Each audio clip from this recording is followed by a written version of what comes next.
Hello bachcho.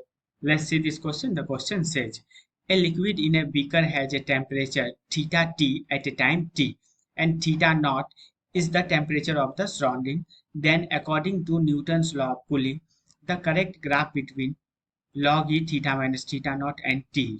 Question कह रहा है कि एक बीकर के अंदर कुछ लिक्विड रखा गया है और उस लिक्विड का टेम्परेचर है थीटा टी किसी टाइम पे, ठीक है, और सराउंडिंग का टेम्परेचर है थीटा नॉट। तो कह रहा है कि न्यूटन्स लॉ के हिसाब से थीटा माइनस थीटा नॉट और टी के बीच का ग्राफ को प्लॉट करो। ठीक है, तो पहले तो इस क्वेश्चन का की कॉन्सेप्ट समझते हैं। इस क्वेश्चन का जो की कॉन्सेप्ट है वो basically Newton's law of cooling ही है, जो कि क्वेश्चन में यहाँ पे डिस्कस किया गया है। तो की कॉन्सेप्ट है Newton's law of cooling, Newton's law of cooling. अब बात आता है न्यूटन्स लॉ ऑफ कूलिंग का क्या ऐसा चीज है जो इस क्वेश्चन का की कॉन्सेप्ट बन गया। तो देखो, इस क्वेश्चन में न्यूटन्स लॉ ऑफ कूलिंग जो है ये कहता है, न्यूटन्स लॉ ऑफ कूलिंग कहता है कि जो रेट ऑफ कूलिंग है, न्यूटन्स लॉ ऑफ कूलिंग कहता है जो रेट ऑफ कूलिंग है वो डायरेक्टली प्रोपोर्शनल है difference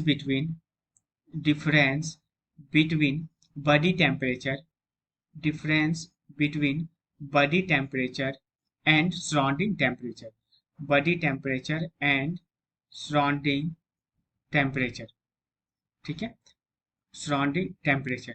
Newton's law of cooling क्या कहता है, रेट ऑफ कूलिंग जो है वो डायरेक्टली प्रोपोर्शनल है बॉडी टेम्परेचर और सराउंडिंग टेम्परेचर के डिफरेंस के बराबर।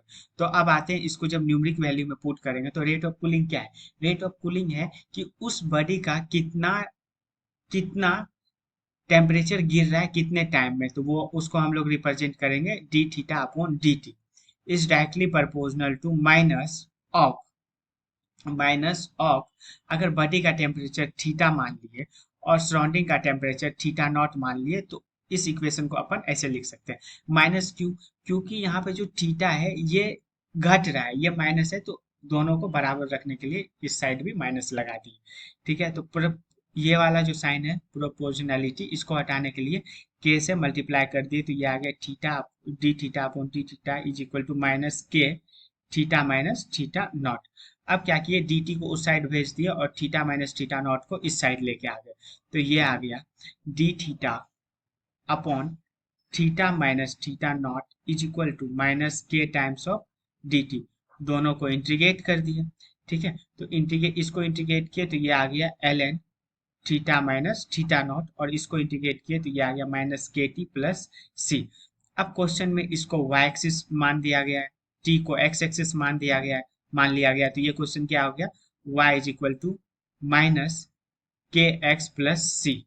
ठीक है, तो इसका ग्राफ नॉर्मली क्या होता है, इसका ग्राफ कुछ ऐसा बनता है। ठीक है, तो ऐसा ग्राफ बनेगा, ये y एक्सिस हो गया, ये x एक्सिस हो गया। x एक्सिस क्या है, x एक्सिस है t और y क्या है, y है l n theta minus theta naught, ये इसका ग्राफ हो गया। तो अब आते हैं ऑप्शन, ऑप्शन कौन सा सही है, ऑप्शन ए सही है, तो hence option number A is the right answer. Hope you understood it well, best of luck.